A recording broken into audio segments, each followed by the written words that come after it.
বন্ধু তুই এসে গেছিস, তোর জন্য একটা গিফট আছে। বন্ধু তোর জন্য একটা গিফট আছে। দেখি কি আনছস। না, আগে তোরটা দেখা।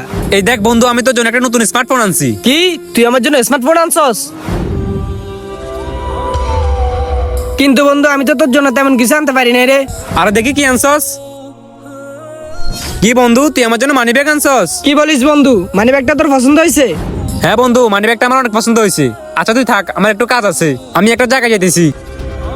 শালা ফকিন্নি, ওর জন্য আমি একটা 1000 টাকার ফোন আনছি, আরো আমার জন্য সাধারণ 200 টাকার একটা মানি ব্যাগ আনছে। বন্ধু দাঁড়া, চল আমরা সামনে থেকে ঘুরে আসি। আচ্ছা ঠিক আছে চল। বাহ, আমার বন্ধু কত ভালো, আমার জন্য স্মার্টফোন আনছে। বন্ধু পানি।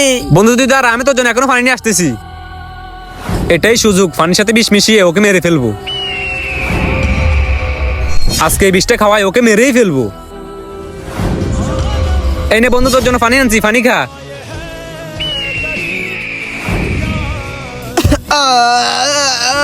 যা শালা মর। তোর মতো ফকিনি বন্ধু থাকাচ্ছে না থাকা ভালো। মরার পর বুঝতে পারলাম বন্ধুর আসল রূপ। সব বন্ধু এক না, কিছু বন্ধু আপন ভাইয়ের মতো। ভিডিওটি ভালো লাগলে চ্যানেলটি সাবস্ক্রাইব করে যাবেন।